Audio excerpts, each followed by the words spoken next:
आत्मा का आधार, वास्तविक साथी, मित्र, तो ये कबीर परमेश्वर हमारा है। और वही हमारी तरफ मदद करता है जो हमारा निजी नाती होता है। तो उन्होंने आकर के बताया है कि देखिए, तो और उसी के विषय में परमेश्वर ने क्या बताया है कि अक्षर पुरुष एक पेड़ है, निरंजन वा की डार, ये तीनों देवा शाखा है, वैपात रूप संसार। अब जिसके विषय में गीता जी और सदग्रंथ सभी बता रहे हैं, परमेश्वर ने एक ही दोहे में कह डाला। ये देखिएगा,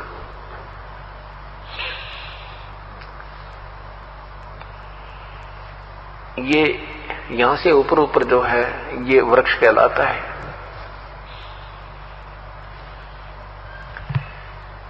अब ये क्या बताया कि ये जो जमीन से बाहर दिखाई देता है उसे पेड़ कहते हैं, वृक्ष कहते हैं। अक्षर वृक्ष, अक्षर क्या बताया कि अक्षर पुरुष एक पेड़ है, ये अपने पेड़ दिखाई देता है, ये तना, ये तो अक्षर पुरुष अर्थात ये परब्रह्म है। और ये मोटी डार उससे निकली है, ये ब्रह्म समझो, ये क्षर पुरुष है।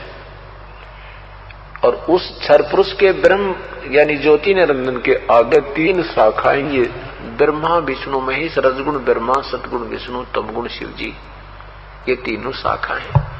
और परमेश्वर ने 600 वर्ष पहले ये अमर वाणी बोली थी, अमृत वाणी बोली थी, जो आज सभी सदग्रंथों ने प्रमाणित कर दिया, समर्थन किया।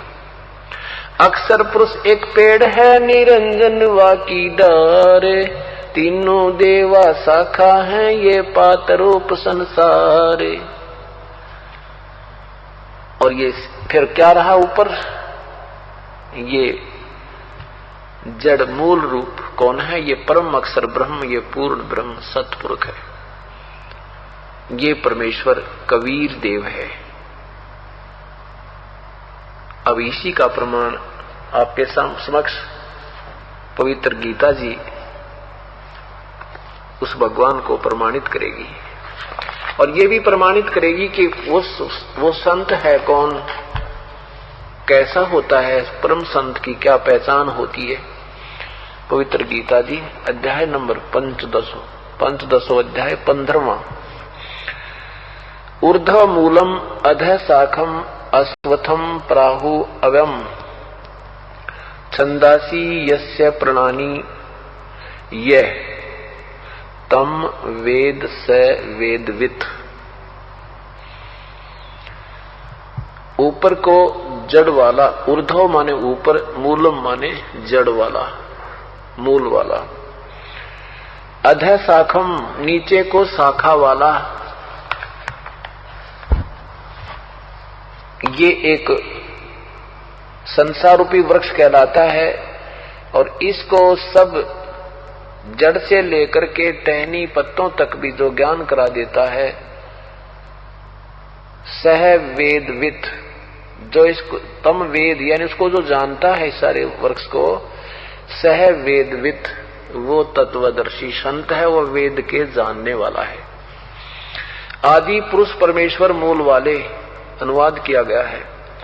अधः शाखम, अधः माने नीचे को लिखना था, इन्होंने तो गोलमोल करने का ठेका ले रखा था। इन्होंने ब्रह्मा रूप मुख शाखा वाले नहीं, अधः माने नीचे होता है। अधः, अध माने खाना भी होता है, लेकिन अधः, ये देखो इन्होंने खुद किया, अधः माने नीचे।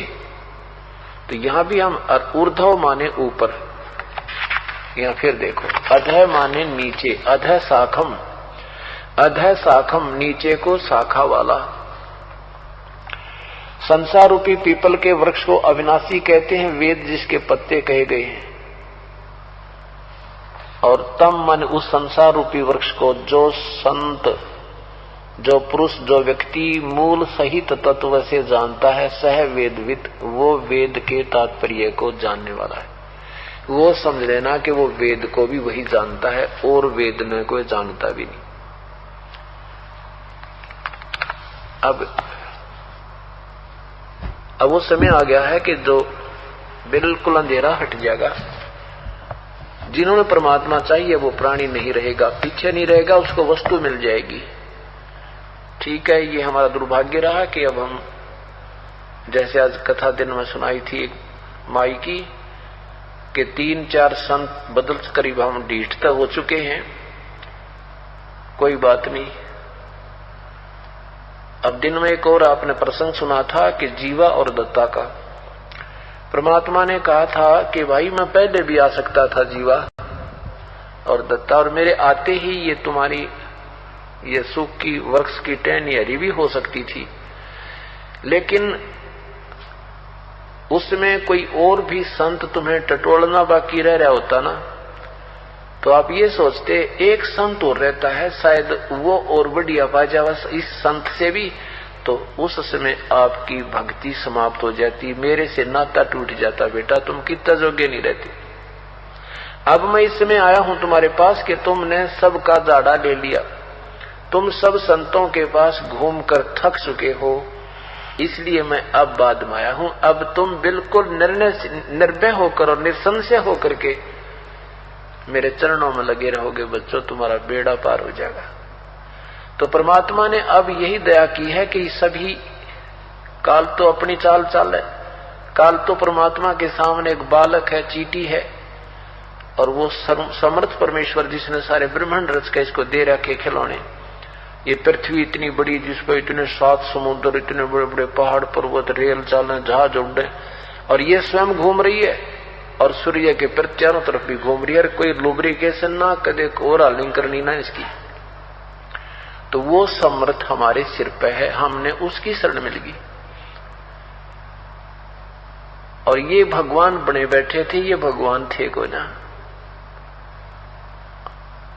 तो ये कहना चाहते परमात्मा कि अब भी सब परमात्मा ने इसलिए रजा की है कि ये सब जिन्होंने परमात्मा चाहिए था वो बेचारी भटक रही हैं आत्माएं। 2-2, 3-3 संत तो वो बदला चुके हैं तकरीबन, और जो एक जगह लग रहे हैं तो इतिहास सभी के पढ़ रहे हैं, और उनकी मिलती जुलती थ्योरी सबको याद है जो परमात्मा चाह रहे हैं। और अब इस दास के पास आएंगे, समक्ष आपके इतिहास होगा, निसंशय होकर आप लग जाओगे, आपका बिल्कुल सुचारू मार्ग चलेगा, ये भक्ति आपकी प्रफुल्लित हो जाएगी, सफल हो जाएगी। परमात्मा बालक नहीं है जिसके सामने ब्रह्मा विष्णु महेश ज्योति निरंजन भी हाथ पसारे रहते हैं। आज अपना संपर्क उसी परमेश्वर से हो चुका है। तो क्या सुना आपने कि पूर्ण संत वो होगा जो इस संसार रूपी वृक्ष की जड़ से लेकर और टहनियों तक गिना देगा, पत्तों तक बता देगा। यही ज्ञान परमेश्वर ने 600 वर्ष पूर्व दिया था। उस समय इन नकली संतों ने, आचार्यों ने, नकली ऋषियों ने, इन महंतों ने उस परमेश्वर की एक नहीं चलन दी, और आज वही ज्ञान उस परमेश्वर का दिया हो ये दास आपके समक्ष पेश कर रहा है। वही ज्ञान, वो है भगवान, और सारा ही प्रमाण।